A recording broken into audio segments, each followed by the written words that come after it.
സർവീസിൽ നിന്നും വിരമിക്കുന്ന കാസർഗോഡ് ജില്ലയിലെ വിവിധ വിദ്യാലയങ്ങളിലെ ഹിന്ദി അധ്യാപകർക്ക് ഹിന്ദി അധ്യാപക മഞ്ചിന്റെ ആഭിമുഖ്യത്തിൽ സമുചിതമായ യാത്രയയപ്പ് നൽകി. കാഞ്ഞങ്ങാട് ഗവൺമെന്റ് ഹയർ സെക്കൻഡറി സ്കൂളിൽ വെച്ച് നടത്തിയ പരിപാടി ജില്ലാ വിദ്യാഭ്യാസ ഉപഡയറക്ടർ ടി.വി. മധുസൂദനൻ ഉദ്ഘാടനം ചെയ്തു. This news sponsored by Bobby Chemmanur international jewellers.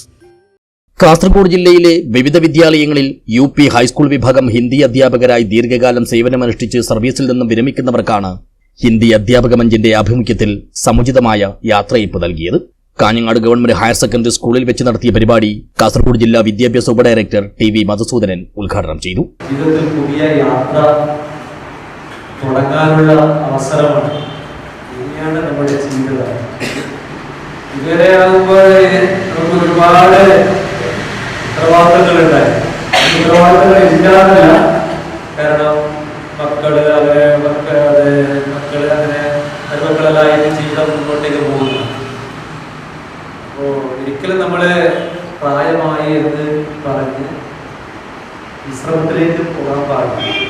ശ്രമിക്കാൻ വേണ്ടിയിട്ടാണ് 54 വയസ്സ് കഴിയുമ്പോൾ നമുക്ക് ഈ ചട്ടപ്രകാരം സർവീസിൽ നിന്ന് മാറി നിൽക്കുന്നത്.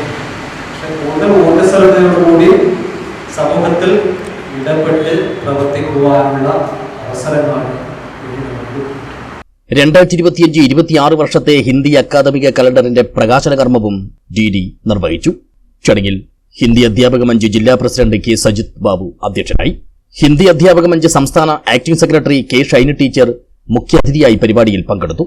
ഈ വർഷം സർവീസിൽ നിന്ന് വിരമിക്കുന്ന E V. Anandakrishnan, T V. Srinivasan, K. Suresan, K. Chandravathi, V M. Rajalakshmi, K V. Leela, P. Suresh Kumar എന്നിവർ സഹപ്രവർത്തകരുടെ സ്നേഹോഷ്മളമായ യാത്രയെ ഏറ്റുവാങ്ങി മറുമൊഴി പറഞ്ഞു. സംസ്ഥാന ജോയിന്റ് സെക്രട്ടറിമാരായ ടി.എം.വി. മുരളി, ഇ.വി. ഹരീഷ്, സംസ്ഥാന സമിതി അംഗങ്ങളായ പി.കെ. ബാലചന്ദ്രൻ, ജി.കെ. ഗിരീഷ്, ജില്ലാ സെക്രട്ടറി ടൈറ്റസ് വി. തോമസ്, ജില്ലാ അക്കാദമിക സമിതി കൺവീനർ വിദ്യ ടീച്ചർ, ഹോസ്ദുർഗ് ഉപജില്ലാ president K. Aswathy, secretary P K. Geetha, Dhanalakshmi teacher എന്നിവർ സംസാരിച്ചു. News bureau, Kanhangad.